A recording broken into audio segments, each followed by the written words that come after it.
Alhamdulillah, falyuballigh asy-syahid al-ghaib, yang hadir, yang menyaksikan, yang mendengarkan pesan dari Rasulullah sallallahu alaihi wasallam itu hendaknya menyampaikan kepada yang tidak hadir, sehingga pesan kemudian tersampaikan kepada semua umat Islam, sehingga pesan kemudian bisa dilaksanakan oleh semua umat Islam. Pesan-pesan keagamaan itu hendaknya disebarkan sehingga semua umat Islam itu mengetahui tentang ajaran agamanya, bisa kemudian melaksanakan ajaran agamanya, mengamalkannya di dalam kehidupan. Sombong bahwasanya dirinya itu melaksanakan sholat tahajud, yang lainnya tidak bangun. Ini saya, ini yang paling baik.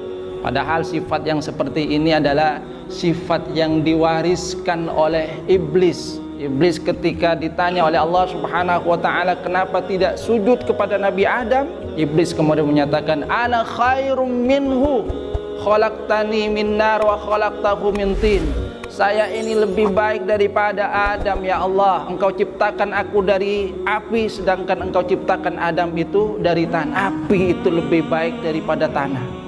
Wasbir nafsaka ma'al ladzina yad'una rabbahum bil ghadati wal 'ashyi yuriduna wajha wa la ta'du 'ainaka anhum turidu zinatal hayatid dunya. Hendaklah kamu itu terus bersabar bersama dengan orang-orang yang menyeru Tuhan mereka pagi dan petang. Jangan berpaling dari mereka karena hanya persoalan dunia. Wasiqal ladzina taqaw rabbahum ilal jannati zumara. Digiring nanti orang-orang yang bertakwa kepada Allah Subhanahu wa ta'ala ke dalam surga zumara dengan rombongannya. Lagi tugas dakwah itu adalah tugas kita bersama. Wa'tasimu bihablillahi jami'an, berpegang teguhlah kalian dengan tali Allah, dengan agama Allah itu jami'an, bersama-sama, jangan sendiri-sendiri.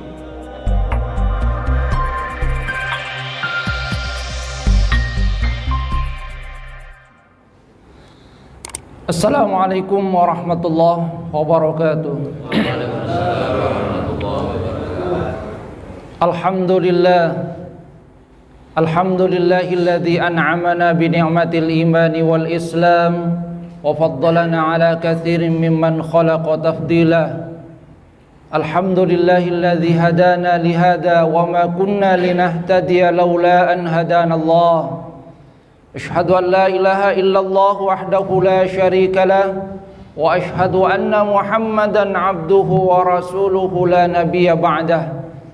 Allahumma salli ala Muhammad wa ala ali Muhammad kama sallaita ala ali Ibrahim innaka Hamidum Majid. Allahumma barik ala Muhammad wa ala ali Muhammad kama barakta ala ali Ibrahim innaka Hamidum Majid. Rabbi shrah li sadri wa yassir li amri wahlul 'uqdatam min lisani yafqahu qawli, amma ba'du. Yang saya hormati takmir Masjid Baitul Arham, teman-teman sajadah fajar, jamaah salat subuh yang dirahmati oleh Allah Subhanahu wa ta'ala. Alhamdulillah, kita bersyukur kepada Allah Subhanahu wa ta'ala karena Allah Subhanahu wa ta'ala masih memberikan kepada kita nikmatnya. Kita diberikan oleh Allah Subhanahu wa ta'ala nikmat sehat, nikmat sempat. Kita diberikan kemampuan untuk melangkahkan kaki ke masjid ini adalah satu karunia yang sangat berharga. Karena tidak semua orang mendapatkan karunia yang sangat berharga ini dari Allah Subhanahu wa ta'ala.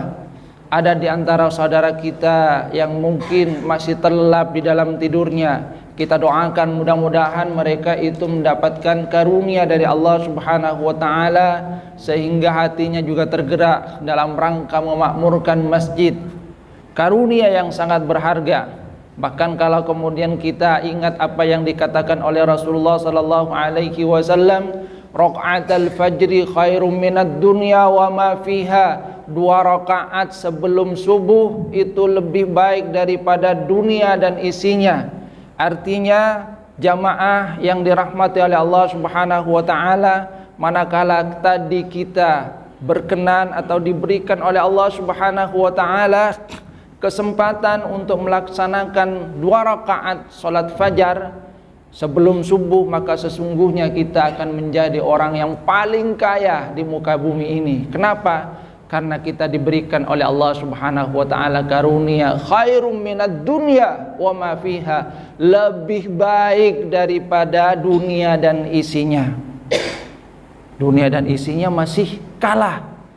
Artinya ketika kita diberikan karunia, ini adalah karunia yang sangat berharga. Ini baru sholat sunnahnya, apalagi sholat wajibnya. Sebab di dalam hadis kita akan mendapatkan bahwa janji-janji pahala itu biasanya yang diberikan itu oleh Allah Subhanahu wa taala adalah tentang yang sunnah. Yang wajib tentu itu lebih besar lagi pahalanya. Kalau yang sunnah saja lebih baik daripada dunia dan isinya, apalagi yang wajib.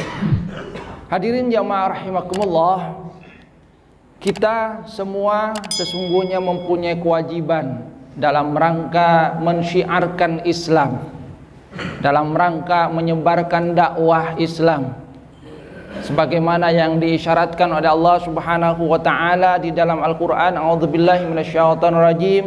Wa'tasimu bihablillahi jami'an wa la tafarraqu. Berpegang teguhlah kalian semua dengan agama Allah, dengan tali Allah. Wa la tafarraqu, jangan berpecah belah. Jadi di dalam ayat ini Allah Subhanahu wa taala menyeru kepada kita semua berpegang teguh dengan tali Allah, dengan agama Allah Subhanahu wa taala. Jangan sampai bercerai-berai. Artinya untuk memperjuangkan agama ini harus bersatu. Jadi harus bersatu. Sebab kalau sendiri-sendiri tidak akan memberikan dampak yang baik. Kalau kita ibaratkan lidi itu, lidi kalau hanya satu bagaimana? Mampu enggak untuk membuang sampah? Tidak punya kekuatan kalau hanya sendiri, kalau hanya satu. Tapi ketika lidi itu disatukan, maka dia mampu untuk menyapu, membersihkan sampah. Tapi harus diingat, kalau lidi itu berserakan, tidak bersatu, berpecah belah tadi, maka bukan hanya menjadi sampah, dia adalah sampah. Jadi yang harus kita ingat, umat Islam juga seperti itu.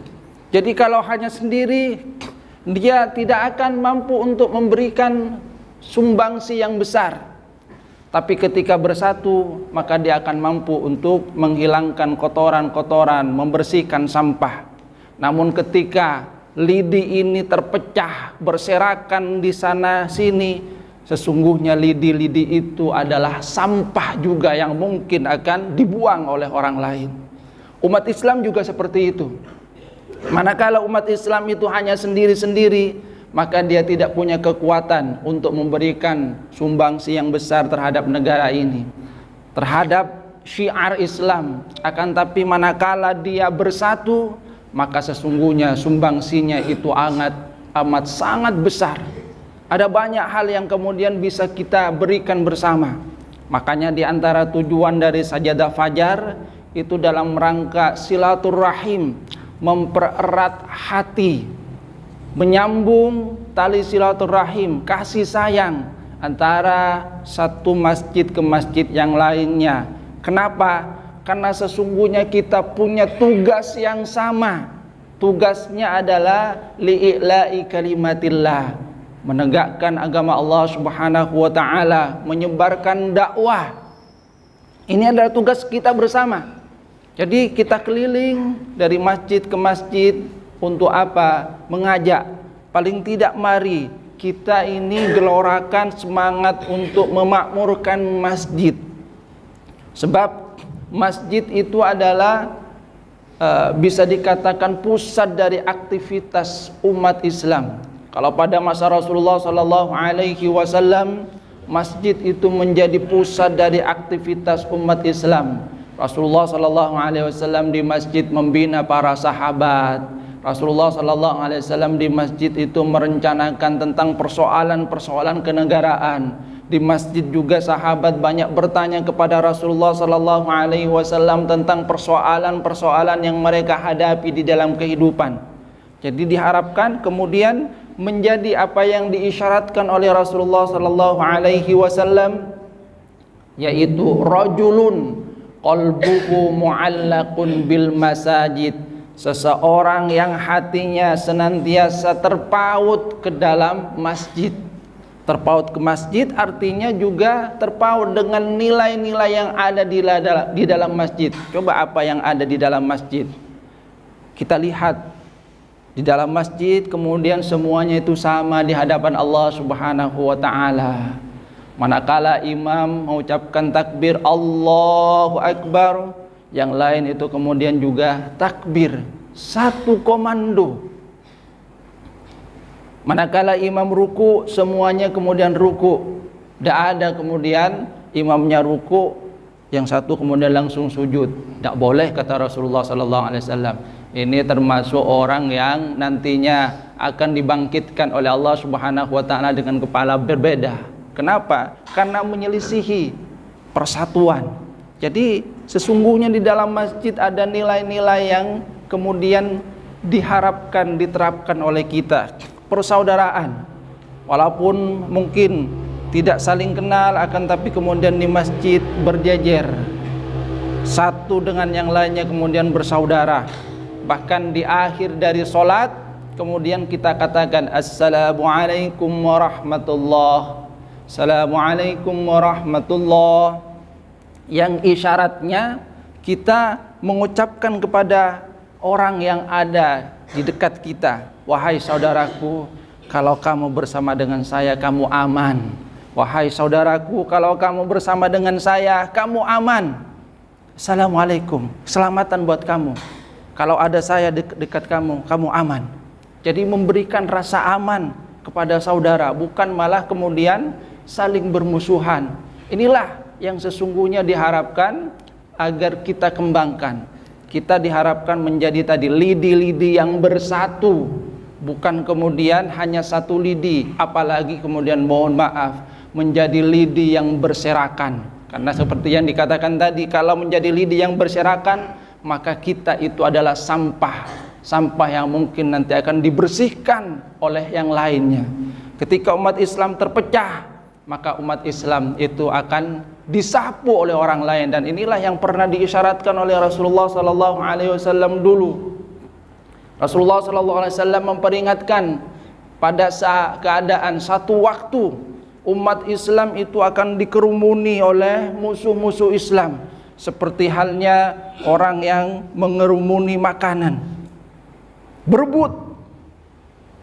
Sahabat kemudian bertanya, amin qillatin nahnu yawma idzin ya Rasulullah. Ya Rasul, apakah pada waktu itu kami itu sedikit sehingga kemudian mudah dicabik-cabik, diperebutkan oleh umat yang lain?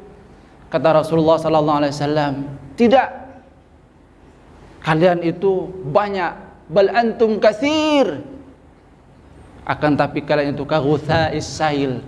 Jumlah kalian yang banyak itu tidak berarti apa-apa, karena kemudian kalian semua seperti halnya buih yang ada di lautan, yang diombang-ambingkan oleh ombak. Ketika ombak menghantam ke timur, dia kemudian terpecah ke timur. Ketika ombak menghantam ke barat, dia kemudian terpecah ke barat. Hadirin jamaah rahimakumullah, artinya sekali lagi, mari tugas dakwah Islam itu adalah tugas kita bersama. Tugas semua umat Islam. Untuk apa? Untuk memperjuangkan agama Allah Subhanahu wa taala. Karena memang inilah yang diisyaratkan oleh Rasulullah sallallahu alaihi wasallam. Rasulullah sallallahu alaihi wasallam ketika menyampaikan satu pesan, kemudian beliau itu memberikan pesan untuk apa? Yang hadir supaya menyampaikan kepada yang tidak hadir. Tujuannya apa? Supaya pesan yang disampaikan oleh Rasulullah sallallahu alaihi wasallam itu tersampaikan kepada semuanya. Walaupun pada waktu itu misalnya hanya sebagian dari sahabat Rasulullah sallallahu alaihi wasallam yang hadir, yang mendengarkan pesan dari Rasulullah sallallahu alaihi wasallam, Maka pesan dari Rasulullah SAW adalah falyuballigh asyahid al-ghaib, yang hadir, yang menyaksikan, yang mendengarkan pesan dari Rasulullah SAW itu hendaknya menyampaikan kepada yang tidak hadir, sehingga pesan kemudian tersampaikan kepada semua umat Islam, sehingga pesan kemudian bisa dilaksanakan oleh semua umat Islam.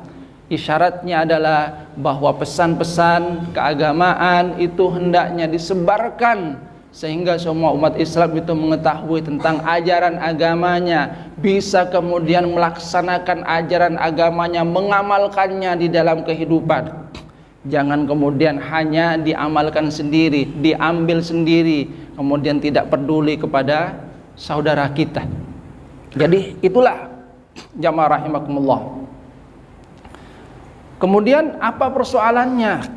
Kenapa kemudian umat Islam kadang-kadang, mohon maaf, ada di antara umat Islam yang seperti tadi, dia bukan malah mempersatukan, ya, bukan mempersatukan lidi-lidi ini, tapi bahkan ada di antara sebagian umat Islam yang malah mencerai-beraikan lidi yang tadinya bersatu, sehingga lidi yang tadinya bersatu bisa membuang sampah ini malah menjadi sampah. Inilah yang tidak kita harapkan. Jadi jangan sampai kita, naudzubillah, malah menjadi pemecah lidi tadi, pemecah umat Islam yang tadinya bersatu bisa menghasilkan banyak karya, akan tapi karena kemudian dipecah-pecah malah menjadi buih tadi, menjadi sampah yang kemudian dibersihkan oleh umat yang lainnya. Naudzubillah. Di dalam Al-Quran surat Al-Kahfi, Allah Subhanahu wa ta'ala memberikan kepada kita isyarat tentang 4 hal yang mungkin menjadi ujian di dalam kehidupan kita, yang mungkin juga akan menjadikan kita ini menjadi sampah tadi. Apa itu? Yang pertama adalah yang tersirat dalam kisah Ashabul Kahfi, yaitu karunia yang diberikan oleh Allah Subhanahu wa ta'ala berupa agama. Jadi agama, keyakinan, ketaatan itu juga merupakan karunia yang diberikan oleh Allah Subhanahu wa ta'ala, yang harus kita syukuri. Kita bersyukur alhamdulillah bahwasanya kita digerakkan oleh Allah Subhanahu wa ta'ala untuk memakmurkan masjid ini, memenuhi panggilan Allah Subhanahu wa ta'ala, menunaikan sholat subuh berjamaah. Setelah itu kemudian kita mengikuti tausiah. Akan tetapi jangan sampai kemudian ketaatan ini membuat kita sombong. Ini yang tidak benar. Taat itu boleh, akan tapi jangan sampai kemudian ketaatan itu membuat kita sombong sehingga meremehkan saudara kita yang lain. Ada seorang anak dan ayahnya yang mereka kemudian bangun setelah itu melaksanakan sholat tahajud. Setelah selesai kemudian kata sang anak, mana orang-orang yang lain ini, kok semuanya tidur ini, tidak benar ini. Apa yang dikatakan oleh ayahnya? Wahai anakku, kalau kamu berkata seperti itu lebih baik kamu tidur. Kenapa? Karena komentar yang tadi itu sudah mengisyaratkan adanya kesombongan pada dirinya. Sombong bahwasanya dirinya itu melaksanakan sholat tahajud, setelah itu kemudian merasa remeh, yang lainnya tidak bangun. Ini saya, ini yang paling baik ini. Padahal sifat yang seperti ini adalah sifat yang diwariskan oleh iblis. Iblis ketika ditanya oleh Allah Subhanahu wa ta'ala kenapa tidak sujud kepada Nabi Adam, iblis kemudian menyatakan, ana khairum minhu, khalaqtani min nar wa khalaqtahu min tin. Saya ini lebih baik daripada Adam ya Allah. Engkau ciptakan aku dari api, sedangkan engkau ciptakan Adam itu dari tanah. Api itu lebih baik daripada tanah. Jadi ketaatan itu boleh, bagus. Akan tapi jangan sampai kemudian ketaatan itu membuat kita sombong. Sebab kadang-kadang di masa sekarang persoalan yang seperti ini juga membuat sebagian umat Islam memandang remeh yang lainnya, merasa bahwasanya golongannya itu yang paling taat kepada Allah Subhanahu wa taala sehingga memandang remeh, merendahkan yang lainnya. Jangan sampai yang seperti itu. Kalau ada kemudian di antara saudara kita yang belum mampu, kita doakan tanpa kemudian kita meremehkan mereka.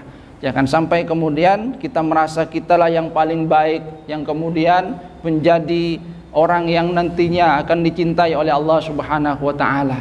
Karena kesombongan ini akan merusak amal ibadah kita di hadapan Allah Subhanahu wa taala. Tetaplah tawadu. Alhamdulillah, kita syukuri bahwasanya Allah Subhanahu wa taala memberikan kita karunia ketaatan. Ini adalah karunia, kita syukuri, kita pertahankan. Kita berdoa kepada Allah Subhanahu wa taala agar karunia ini tetap diberikan oleh Allah Subhanahu wa taala kepada kita sampai kita menghadap Allah Subhanahu wa taala. Ini tentu saja keinginan kita, tapi jangan kemudian membuat kita menjadi sombong.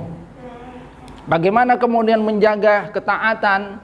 Di dalam Al-Qur'an surat Al-Kahfi Allah Subhanahu wa taala memberikan pesan, wasbir nafsaka ma'al ladzina yad'una rabbahum bil ghadati wal 'ashyi yuriduna wajha wa la ta'du 'ainaka anhum turidu zinatal hayatid dunya. Hendaklah kamu itu terus bersabar bersama dengan orang-orang yang menyeru Tuhan mereka pagi dan petang. Jangan berpaling dari mereka karena hanya persoalan dunia.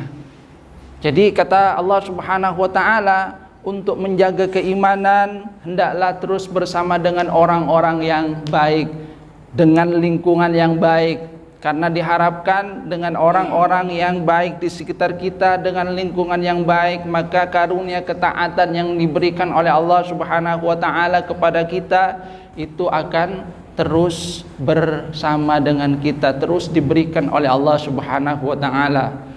Apalagi di dalam Al-Qur'an Allah Subhanahu wa taala mengisyaratkan bahwa nanti di hari kiamat orang itu akan dipanggil oleh Allah Subhanahu wa taala itu bersama dengan rombongannya.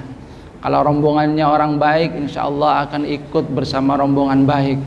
Wasiqal ladzina taqaw rabbahum ilal jannati zumara.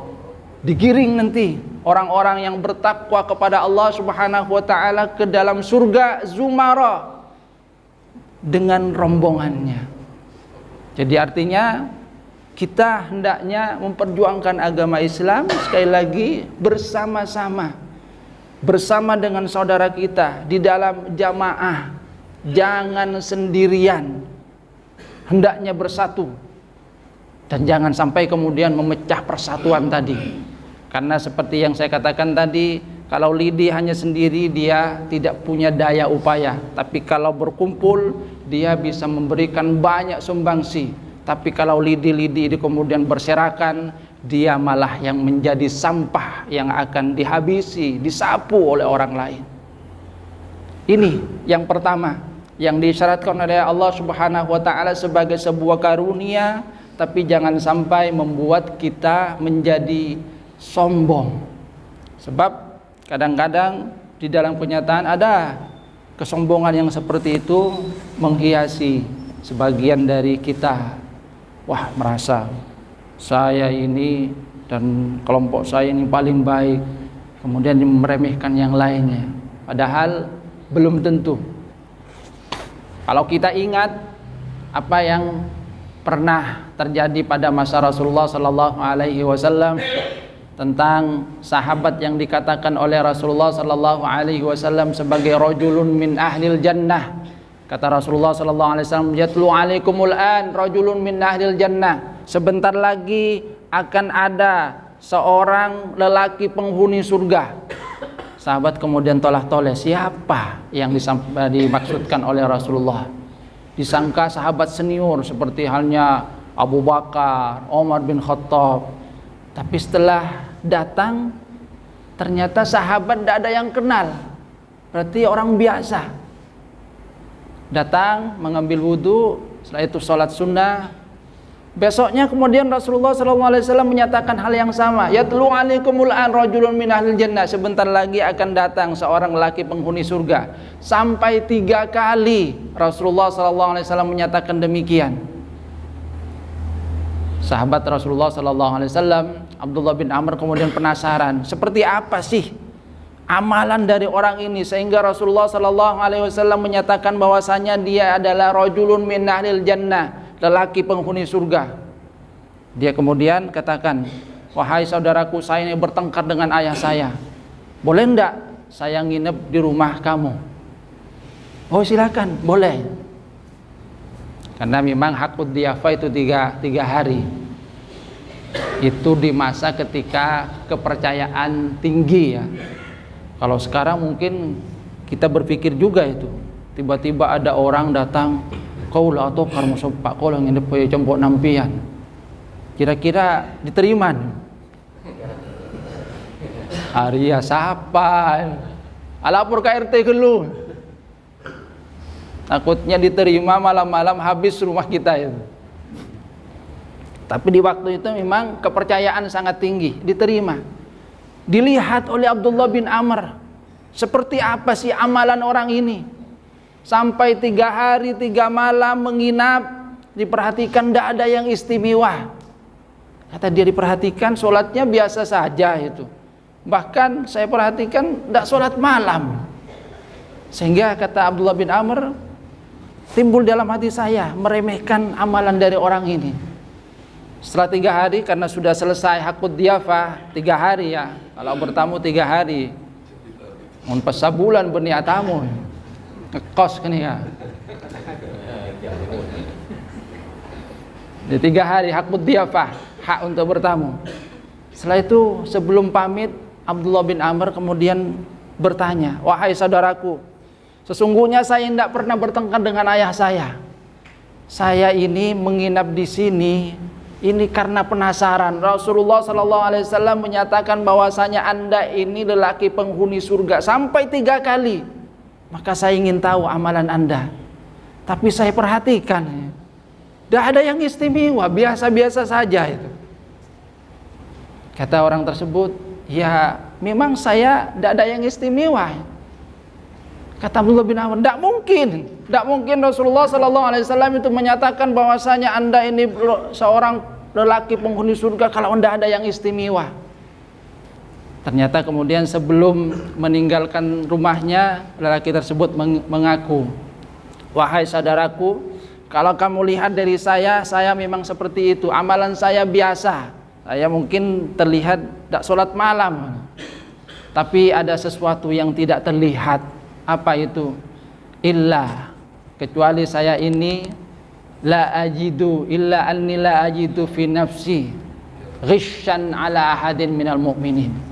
Tapi saya ini tidak pernah menyimpan kebencian, ingin untuk mengkhianati sesama kaum muslimin. Jadi ini yang pertama, yang menjadi amalan hati, tidak terlihat. Jadi hatinya itu bersih, tidak ingin untuk menyakiti orang lain, tidak ingin untuk mengkhianati orang lain. Putih, bersih hatinya, ingin orang lain itu mendapatkan karunia sama dengan dirinya. Tulus kepada sesama umat Islam. Tidak ada keinginan untuk menipu, tidak ada keinginan untuk menyakiti mereka, tidak ada rasa dengki, iri. Kemudian yang kedua, kata beliau itu, wala ahsudu ahadan ala khairin a'tahullahu iyyah. Dan saya itu tidak pernah iri terhadap nikmat yang diberikan oleh Allah Subhanahu wa taala kepada orang lain. Jadi tak pernah tong-bitongan racekin orang lain. Kan kadang kita itu lihat itu arwah bitong tunyana orang belah oleh dari dimma singa korupsi jerak lah jerak pesugihan jerak soki mendadak. Kata dia itu, wala ahsudu ahdan ala khairin atahullah iya. Saya tidak pernah merasa iri terhadap karunia yang diberikan oleh Allah Subhanahu wa taala. Jadi persoalan hati ternyata yang ada pada dirinya. Secara amal dia kelihatan biasa, tapi hatinya tulus terhadap sesama manusia. Dan kemudian yang kedua, dia ridho terhadap karunia yang diberikan oleh Allah Subhanahu wa taala. Dan memang Rasulullah sallallahu alaihi wasallam mengisyaratkan bahwasanya salah satu sunnah yang hendaknya berusaha untuk diikuti, kata Rasulullah sallallahu alaihi wasallam, berusaha dari pagi sampai petang itu kita tidak menyakiti orang lain, tidak ada rasa hasad, dengki, iri kepada orang lain. Ini sesuatu yang sangat berat. Makanya kata Abdullah bin Amr, nah itu dia rahasianya. Saya belum mampu dengan apa yang kamu lakukan. Itu adalah sesuatu yang berharga. Jadi artinya jangan kemudian merasa taat, memandang remeh orang lain. Belum tentu seperti tadi. Ada hal yang kemudian tidak terlihat, sehingga kemudian Rasulullah menyatakan bahwasanya dia adalah rajulun min ahlil jannah. Sebab orang itu sesungguhnya biasanya kadang mempunyai amalan-amalan sendiri.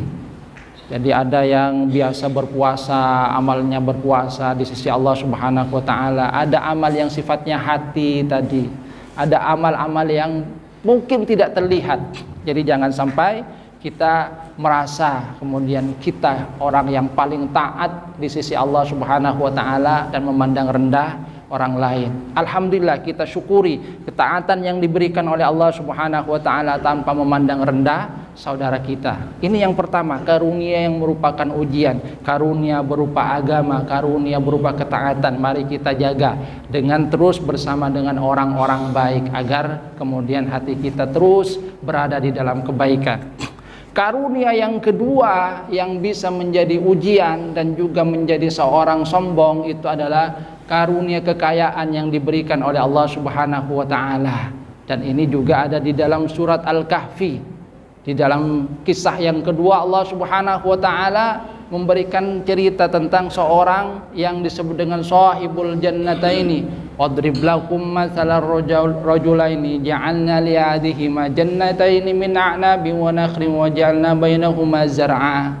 Kiltal jannataini atat ukulaha wa lam tadrim minhu syai'ah. Jadi diberikan karunia oleh Allah Subhanahu wa taala, karunia kebun yang melimpah ruah. Tapi itu kemudian membuat dirinya sombong sehingga dia berkata kepada temannya, apa yang dia katakan? Ana aktsaru minka mala wa azzu nafara. Harta saya ini lebih banyak daripada kamu, pengikut saya itu juga lebih banyak. Yang kemudian ditegur oleh saudaranya, jangan seperti itu. Kalau Allah Subhanahu wa taala berkehendak, semua yang diberikan kepada kamu itu akan habis.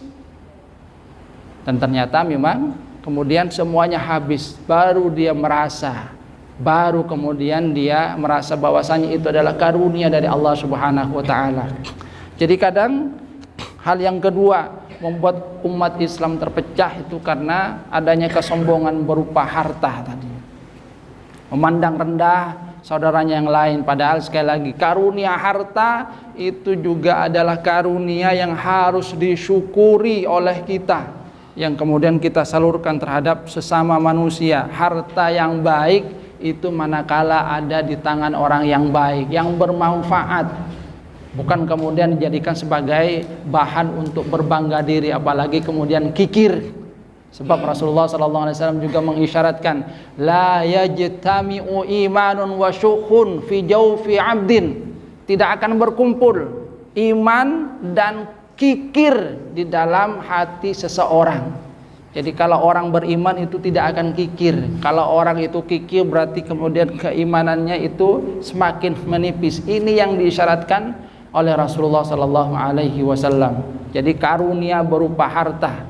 Mari kita yang diberikan oleh Allah Subhanahu wa taala karunia harta, kita gunakan dengan sebaik-baiknya. Dalam rangka apa? Dalam rangka membuat syiar Islam itu semakin terlihat di tengah-tengah umat Islam, bukan malah kemudian menjadikannya sebagai kesombongan. Karunia yang kedua, harta, kita syukuri, kita gunakan dalam rangka untuk menyebarkan dakwah Islam, membuat Islam itu semakin jaya. Itulah yang kemudian diharapkan. Karunia yang ketiga yang juga mungkin saja membuat seseorang itu sombong adalah karunia ilmu, dan itu ada pada kisah antara Nabi Musa dengan Nabi Khidir. Jadi merasa bahwasanya dirinya itu punya lebih banyak ilmu, kadang kemudian menghina yang lainnya. Kadang juga ada kan Di antara kelompok-kelompok yang merasa bahwasanya kelompoknya yang paling mengkaji agama sehingga kemudian meremehkan yang lain, tidak mau kemudian berkumpul dengan jamaah yang lainnya, memandang wah apa mereka itu tidak benar amalannya, kitalah yang paling benar karena kita yang paling baik mengkaji agama Islam. Tidak, jangan sampai seperti itu. Karunia ilmu itu juga adalah sesuatu yang harus kita syukuri. Kita syukuri bahwasanya kita misalnya diberikan oleh Allah Subhanahu wa taala ilmu. Nah, ilmu itu kemudian kita syukuri, kita sebarkan kepada sesama seperti yang disyaratkan oleh Rasulullah sallallahu alaihi wasallam, fal yuballighu syahid al-ghaib, yang hadir, yang mendengarkan pesan, yang mengetahui ilmu itu hendaknya menyampaikan kepada yang tidak tahu, sehingga pesan-pesan keagamaan itu tersebar kepada semua umat Islam, sehingga semua umat Islam diharapkan bisa mengamalkan apa yang diajarkan oleh Rasulullah SAW, bukan malah dijadikan sebagai bahan untuk bersombong, bukan kemudian dijadikan bahan untuk mengejek golongan yang lain. Jangan sampai seperti itu. Ini namanya memecah belah, menjadikan sapu tadi menjadi lidi-lidi yang berserakan, menjadi sampah. Dan karunia yang keempat yang disyaratkan oleh Allah Subhanahu wa taala di dalam surat Al-Kahfi adalah karunia kekuasaan, karunia jabatan. Dan ini ada pada kisah Dzulqarnain, seorang yang diberikan oleh Allah Subhanahu wa taala berupa kekuasaannya bahkan kemudian melanglang buana itu. Tapi dengan kekuatan yang diberikan oleh Allah Subhanahu wa taala, dia mensyukuri nikmat itu. Dikatakan bahwa suatu saat mungkin itu akan habis. Yang namanya kekuasaan itu tidak akan bertahan selamanya. Berapa lama sih jabatan itu? Kalau kita punya jabatan, ada yang pejabat misalnya, kalau pejabat publik ya paling 5 tahun. 5 tahun berikutnya bisa dipilih lagi kalau dipilih oleh rakyatnya. Kalau pejabat biasa ya paling lama sampai usia 60 tahun, setelah itu selesai. Tidak ada yang abadi. Malah harus kita gunakan dalam rangka apa? Pada saat menjadi pejabat, pada saat dia mempunyai kekuasaan, gunakanlah dalam rangka apa? Dalam rangka membuat syiar Islam itu semakin meluas, bukan dalam rangka malah membuat syiar Islam menjadi hina. Dan ada yang kemudian menggencet saudaranya, menghambat dakwah, memecah belah umat Islam. Ini yang tidak kita harapkan. Jadi itu beberapa karunia yang disyaratkan oleh Allah Subhanahu wa taala yang mempunyai potensi membuat manusia sombong, yang malah karunia itu tidak berguna bagi dirinya, malah menjadikan dirinya itu tadi memecah belah dakwah, menjadikan umat Islam yang tadinya bersatu menjadi cerai-berai, menjadikan sapu yang tadinya bisa membuang sampah malah menjadi sampah yang berserakan. Kita berdoa kepada Allah Subhanahu wa taala, mudah-mudahan kita termasuk ke dalam bagian mereka yang menjadi pemersatu umat Islam. Amin. Sekali lagi, tugas dakwah itu adalah tugas kita bersama. Wa'tasimu bihablillahi jami'an, berpegang teguhlah kalian dengan tali Allah, dengan agama Allah itu jami'an, bersama-sama, jangan sendiri-sendiri. Karena kalau sendiri-sendiri kita tidak berdaya, tapi dengan bersama-sama insya Allah kita akan bisa memberikan banyak sumbangsi terhadap agama, bangsa, dan negara kita ini. Ini saja yang dapat saya sampaikan. Mudah-mudahan banyak manfaatnya. Mudah-mudahan Allah Subhanahu wa taala memberkahi langkah-langkah kita. Amin amin ya rabbal alamin. Kurang lebihnya mohon maaf. Wabillahi taufiq hidayah wa ridha wal inayah. Assalamualaikum warahmatullahi wabarakatuh.